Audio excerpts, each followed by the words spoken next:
عالمي يشاركني الكلام يشاطرني المحبة والهيام وينثر شعره درا مضيئا لصحب طيب.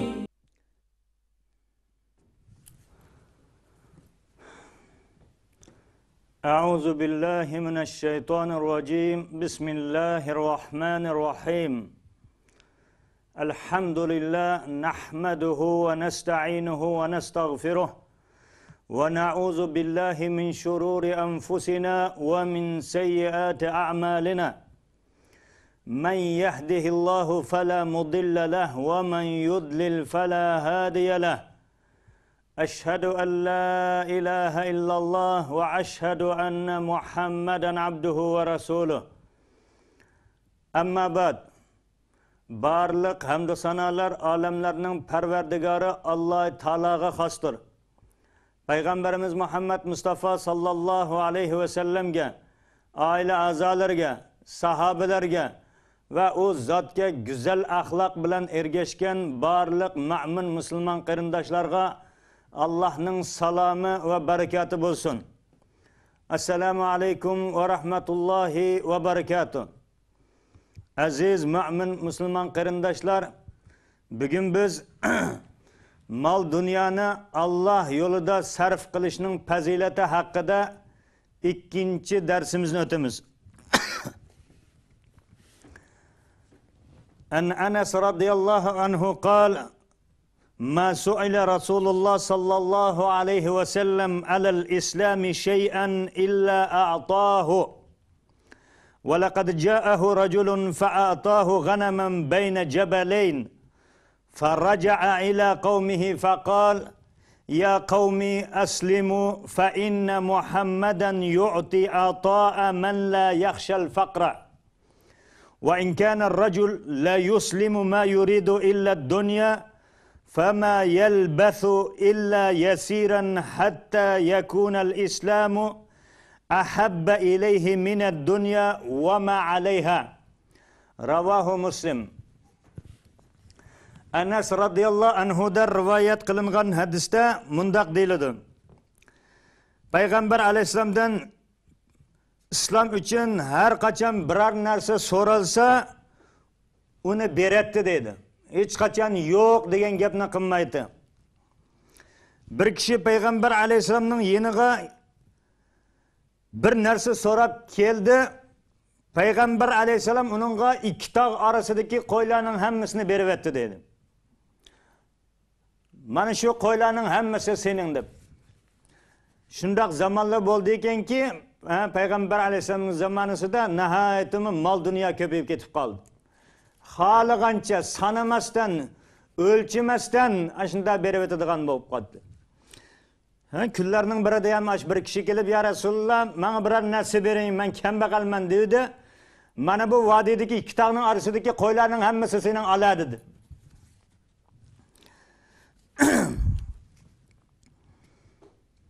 U kishi mahallasiga qaytib berib, "Ey qavmim" dedi. Yana o qo'ylarni haydab borib o'zininki shahriga, mahallasiga, yurtiga berib aytdi ekanki, "Ey qavmim" dedi.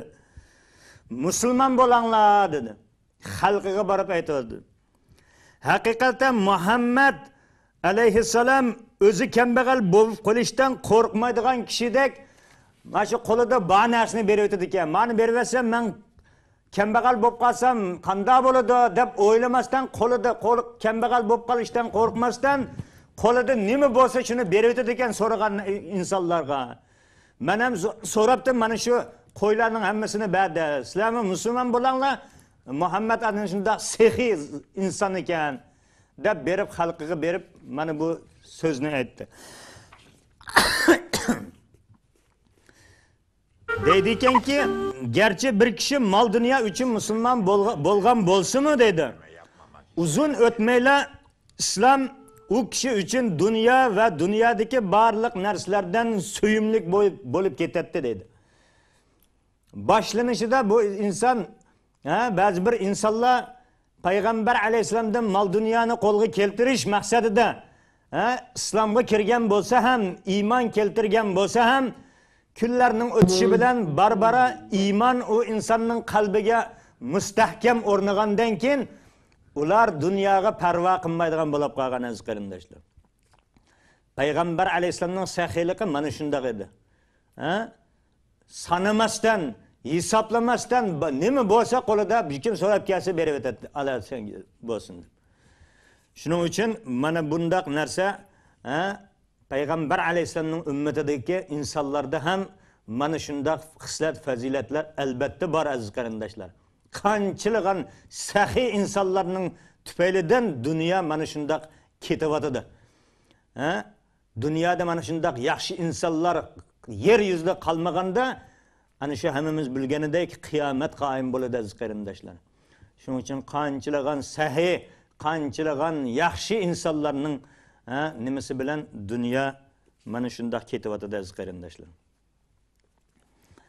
Umar radhiyallohu anhu qol قسم رسول الله صلى الله عليه وسلم قسما فقلت يا رسول الله لغير هؤلاء كانوا أحق به منهم قال إنهم خيروني أن يسألوني بالفحش أو يبخلوني فلست بباخل رواه مسلم. Umar radhiyallohu anhu da rivoyat qilinadi. Payg'ambar alayhisalom mal taqsim qildi. Kunlarning birida Payg'ambar alayhisalom ana shu mallarni taqsim qildi, g'animatlarni taqsim qildi dedi. Men ey Allohning payg'ambari, sen mal bergan mavi kishilarga qaraganda, bu narsalarga erishishga boshqalar loyiqroq edi. Sen bularga berding ya Rasululloh. Ammo bulardan ko'ra mavlar bu mal dunyoga loyiqroq edi dedi.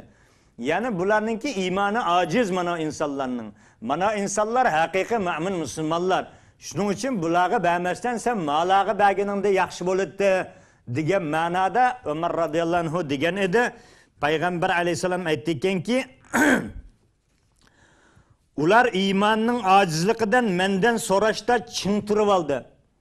Agar ularninki ham iymoni mustahkam, kuchlik bo'lganda Mana bagin deb bunaqa ching turib olmasdi.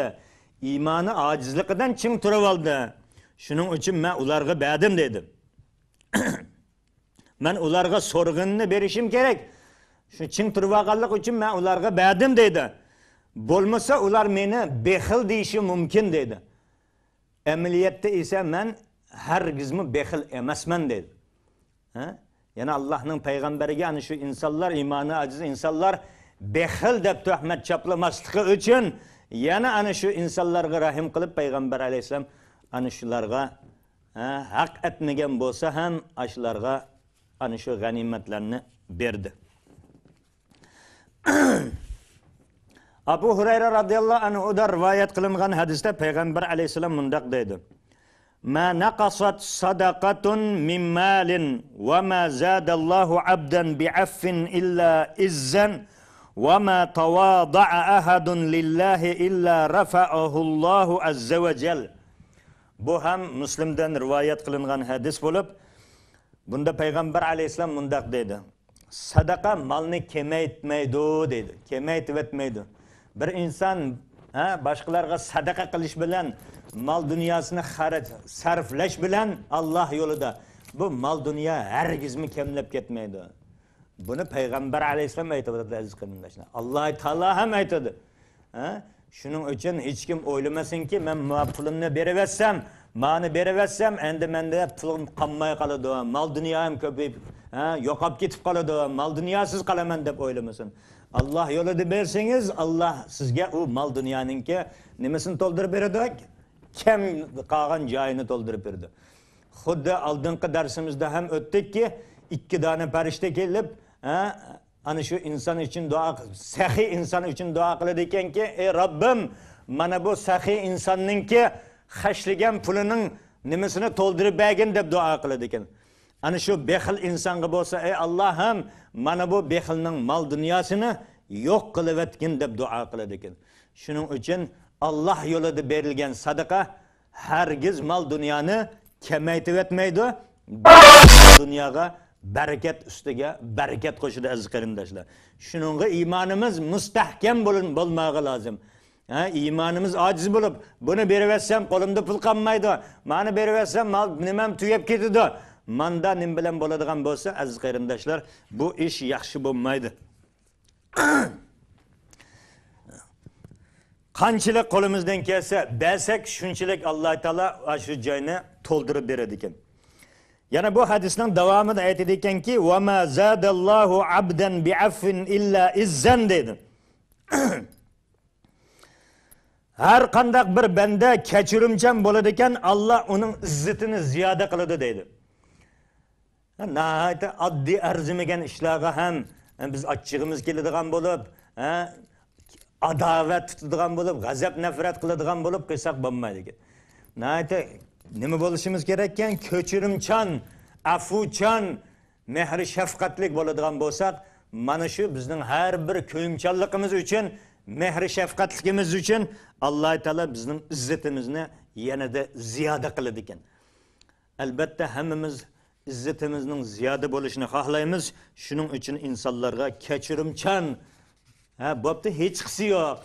Mayli, mendan kelsa hech narsa bo'lmaydi deb mana shunday nihoyatimi yumshoq, muloyim, kechirimchan bo'lishimiz lozim ekan. Kechirimchan bo'ladi ekanmiz, Alloh bizning izzatimizni yuqori qiladi ekan aziz qarindoshlar. Arzimagan ishlarga vaqirab, jaqirab, boshqalarning ko'nglini og'ritib qo'yadigan, boshqalarga azor beradigan ishlarni qiladigan bo'lsak, bu mu'min musulmonlarning sifatlaridan emas ekan aziz qarindoshlar. Hadisning davomida aytadi ekanki, "Va ma tawada'a ahadun lillahi illa rafa'ahu Allahu azza va jal" dedi. Bir kishi Allohning roziligi uchun kamtar bo'lsa dedi, Alloh azza va jal uning martabasini yanama ko'taradi dedi. Kamtarlik bu nihoyatimi yaxshi. Nihoyatimi inson kamtar bo'lmog'imiz lozim. Aldiraqsan bo'ladigan bo'lsak, ko'p ishlarda ziyon qilamiz. Nihoyatimi kamtar, muloyim bo'ladigan bo'lsak, Alloh bizning darajamizni ko'taraveradi ekan. Yana buning bilan savobimiz ko'payaveradi ekan, gunohimiz kamayib azlab beraveradi ekan aziz qarindoshlar. Alloh hammamizni mana shunday kechirimchan va kamtar, muloyim bo'ladigan bandalardan qilmoqligini Alloh taoladan so'rab qolamiz. Payg'ambar alayhisalomning hadislaridan birida yana aytadi ekanki, "Salasatun uqsimu alayhinna va uhaddithukum hadisan fahfazuhu ma naqasa malu 'abdin min sadaqatin wa la zulima 'abdun mazlamatan sabara alayha illa zadahu Allahu izzan" dedi. Üç iş var dedi. Men ona qasamiyat bilan sizlarga so'zlab beraman dedi. Va yana bir so'z bor, uni esinglarda mahkam tutinglar dedi. Birinchisi, sadaqa berganlikdan bandining meli kamlab ketmaydi dedi. Yana ta'kidlab aytadi bu yerda. Sadaqa berish orqali, boshqalarga yordam qilish orqali insonning meli hargizmi kamlab ketmaydi ekan. Buning yerini Alloh taolo to'ldirib turadi ekan. Ikkinchisi, zulm qilingan bir banda u zulmga sabr qilsa, Alloh uning izzatini ziyoda qiladi dedi. Qanchalagan insonlar mana bu dunyoda zulmga uchraydi. Ammo mana shu zulmga uchrash bilan sabr qiladigan bo'lsa, Alloh taolo u insonningki izzatini yanada ziyoda qiladi ekan. Hem savob beradi ekan, hem uning izzati ziyoda bo'ladi ekan aziz qarindoshlar.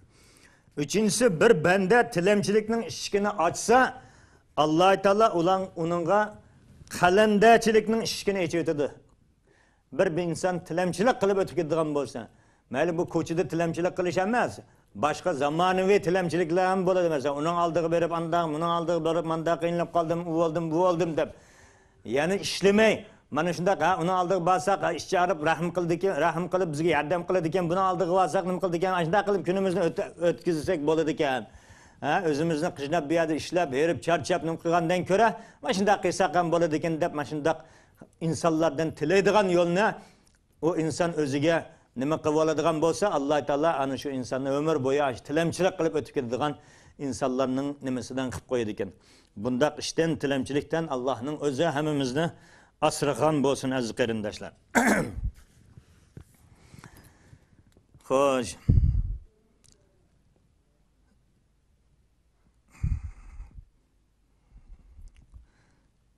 Yana biri haqiqatan dunyoda 4 turlik odam bor dedi. Dunyodagi insonlar 4 turga bo'linadi ekan. Birinchisi, Allah uningga mol va ilm bergan. Birinchi turdagi inson bir insonki, bu insonningki nima berdi? Bu insonga mol dunyo ham berdi, ilm ham berdi. Ya'ni hech bir kamchiligi yo'q bu insonning. Ilmi ham bor yetarlik, mol dunyosi ham bor. Hech qanday ehtiyoji yo'q. Birinchi turlik inson bu. U shu narsa bilan dedi. Shu narsa ustida o'z Robbisidan qo'rqidi. Yana ilm og'irligi uchun Alloh taoladan qo'rqadigan ilm bergan bu insonga Alloh taolo. Mol dunyoni berdi, mana bu mol dunyoni ham men Alloh yo'liga sarflashim kerak degan aqldagi insonlar bu. Ilmni ham Alloh yo'lida sarflaydigan, mol dunyosini ham Alloh yo'lida sarflaydigan. Shuning bilan birgalikda tuqqandochilikni ham yetkazadigan. O'zining qavm qarindoshlarining, tuqqanlarining ham holidan xabar oladi. Melim ba, ilmim ba deb nima qilmasdan boshqa qavm qarindoshlarining holidan ham xabar oladi deydi. Allohning uningdagi haqqini biladigan odam bo'lib, mana bu eng afzal martaba egasidir dedim. Allohning menda haqqi bor deydi-da, qarindosh urug'larning holidan ham xabar oladi, ilmning ham zakatini beradi, mol dunyoning ham Alloh yo'lida sadaqa ihsonini qiladi. Alloh qo'rqusi ham bor. Qavm qarindosh urug'chilik munosabatini ham uzib qo'ymagan. Mana bu birinchi darajalik inson. Mana bu insonlarning eng afzali hisoblanadi aziz qarindoshlar. Endi ikkinchi daraja, ikkinchi xildagi insonlar qaysi deganda, Alloh ilm berib mol bermagan to'g'ri niyatlik odam. Bir odam nihoyatda olim, ammo u mol dunyodan yo'q. Mol dunyo bermagan, ilm bergan. Birinchisiga ilmni ham bergan, mol dunyoni ham bergan Alloh taolo. Alloh qo'rquvsini ham bergan. Shuning uchun Allohning u insonning ustidagi burchini ham ado qilib mana bu dunyodan o'tib ketgan. Bu eng yuqori birinchi darajalik inson hisoblanadi. Ikkinchisi, Alloh bir insonga ilm berdi, ammo mol dunyodan qisib qo'ydi. Mol dunyo bermadi. U meningmi milim bo'lgan bo'lsa, yaxshilik yo'lida palonchidek sarf qilatdim deydi. Ammo bu insonga Alloh taolo yaxshi niyatni bergan. Xo'p, menga mol dunyo ilm beribsan ey Robbim, mol dunyo ham berganingda men ham palonchidek kambag'al bevi bechoralarning, miskin g'iriblarning holidan xabar olardim. Ularning dardiga darmon bo'lar edim deb mana shunday yaxshi niyat qiladigan inson.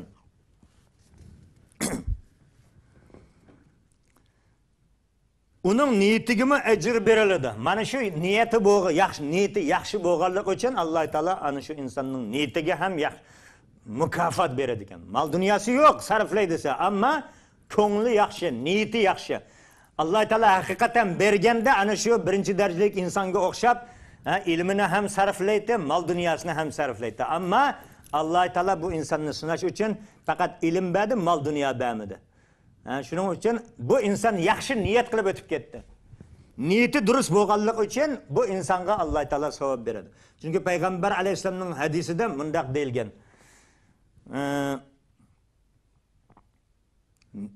Niyatul mu'min xayrun min amalihi. Yana shunga o'xshagan bir ma'nodagi hadis. Ya'ni mu'minningki niyati amalidan yaxshidir dedi. Bir ishni amalga oshirolmagan taqdirda ham bir narsaga yaxshi niyat qiladigan bo'lsak, Alloh taolo mana bu qilgan niyatimiz uchun savob beraveradi aziz qarindoshlar.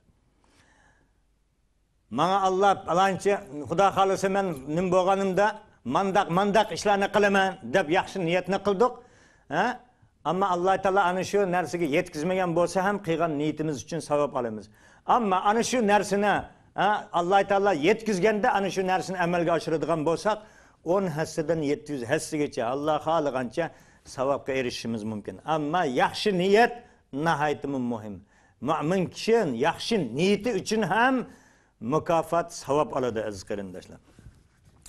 Bu ikkinchi turdagi insonningki ilmi bor, mol dunyosi yo'q, ammo yaxshi niyati bor, yaxshi ko'ngli borligi uchun savob jihatda birinchi darajalik inson bilan barobardir dedi.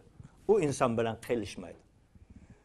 Ya'ni mol dunyosi ilmi bor, da'vat tabliğlarni qiladi, boshqalarga yaxshi yo'llarni ko'rsatadi, ammo mol dunyosi bo'lmagan odam hech ham xafa bo'lmasligi, ko'ngli yerim bo'lmasligi kerak. Chunki uning yaxshi niyati bo'lish kerak.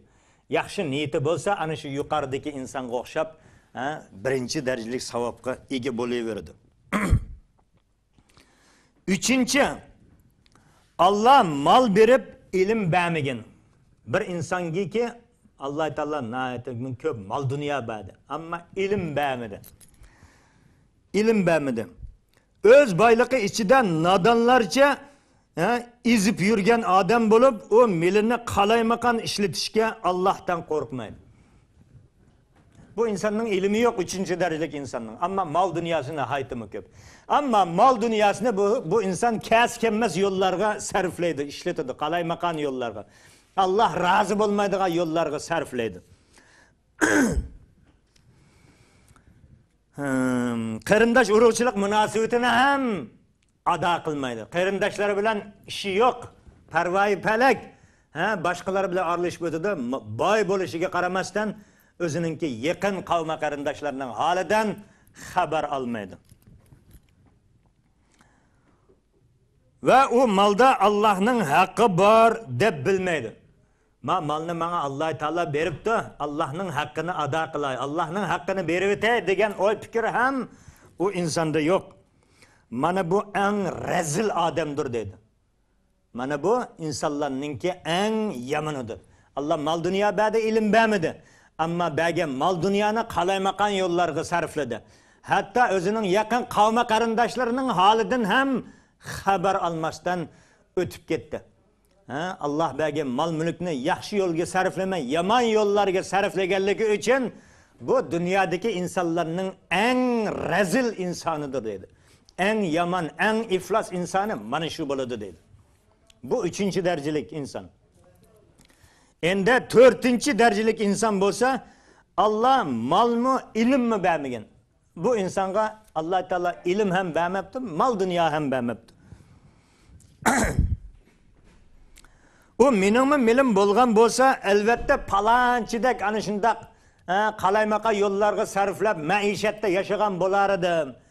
Mening ham mal dunyorim bo'lgan bo'lsa, mana mash palonchi o'xshagandek maishatda, huzur halovatda yashagan bo'lardim deb niyat qildi dedi. U shu niyati bilan bu gunohga yuqoridagi kishi bilan barobar bo'ladi dedi. Vaholanki bu inson o ishlarni, gunohlarni qilmadi, ammo niyatida mening ham mal dunyorim bo'lgan bo'lsa, ana shu insonga o'xshagandek kayf safoda, maishatda, huzur halovatda yashagan bo'lardim deb niyat qilganligi uchun mana bu 4-darajalik inson ham 3-darajalik inson bilan barobar gunohda sherik bo'ladi. Chunki yaxshi yomon narsani niyat qilganligi uchun.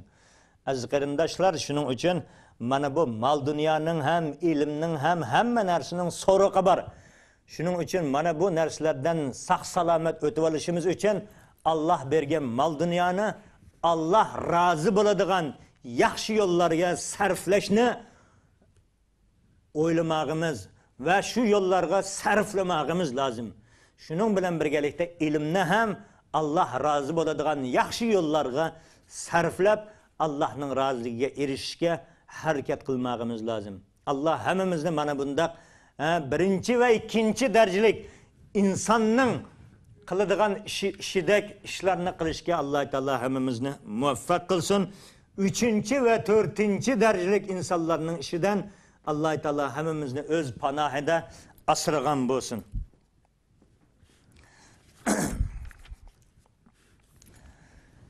An Asma bint Abi Bakr Siddiq radhiyallahu anhuma qalat qala li Rasulullah sallallahu alayhi va sallam la tuki fayuka alayka dedi.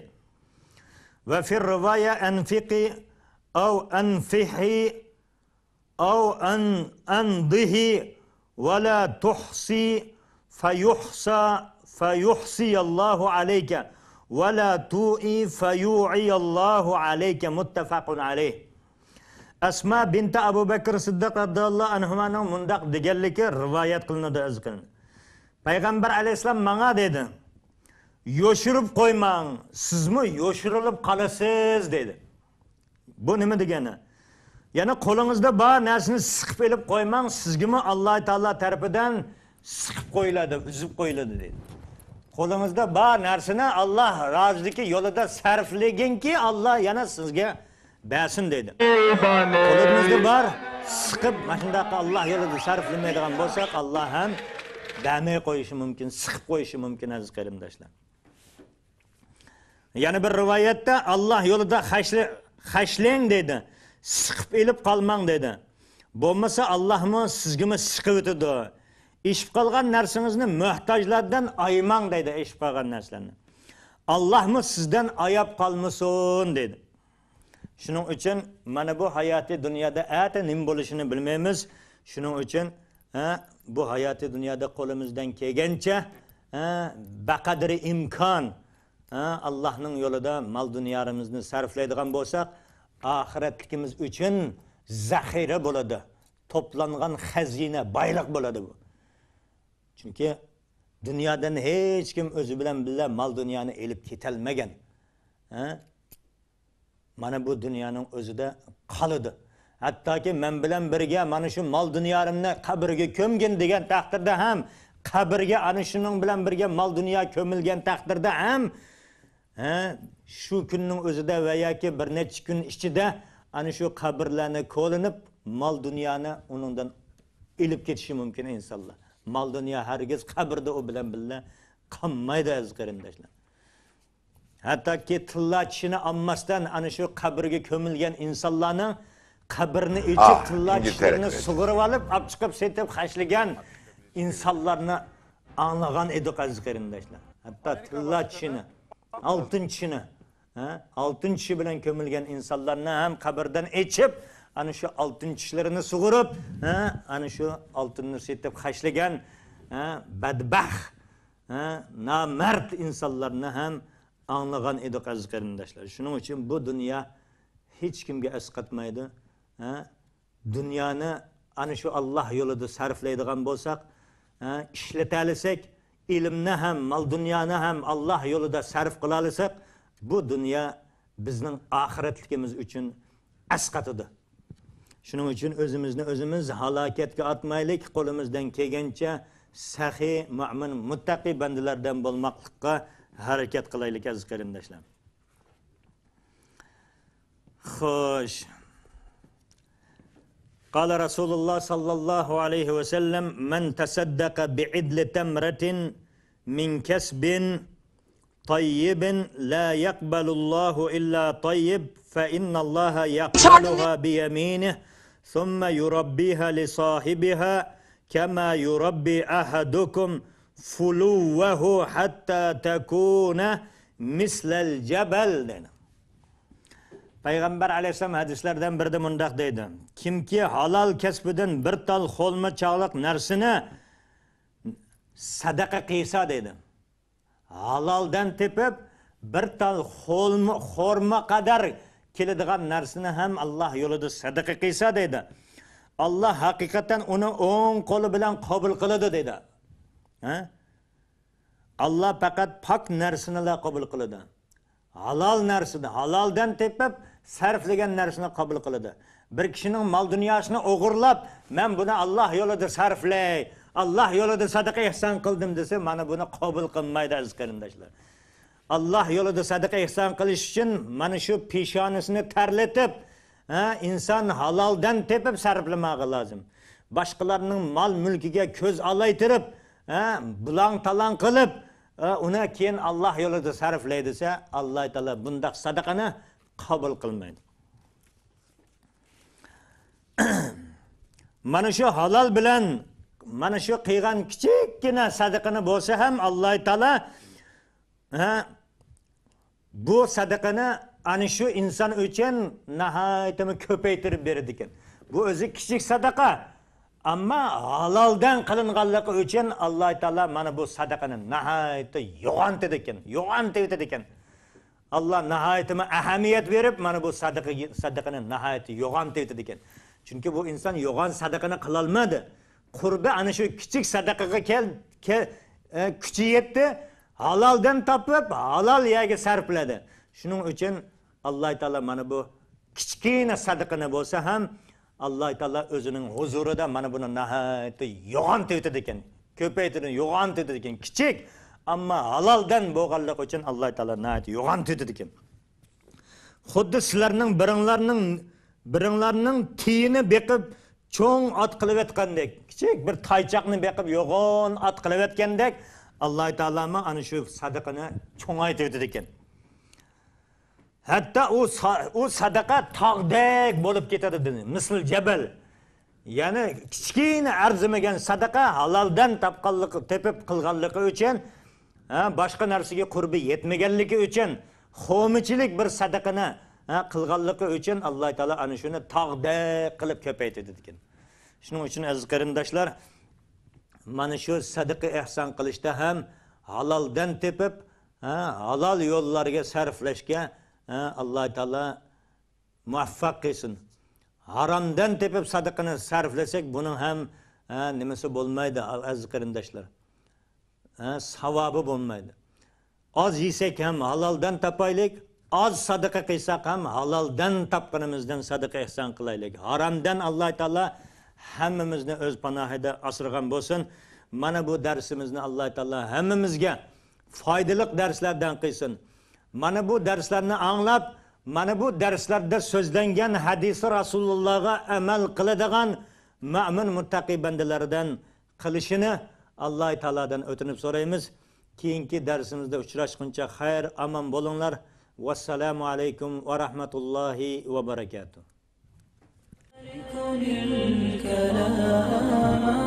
يشاطرني المحبة والهياما وينثر شعره درا مضيئا لصحب طيب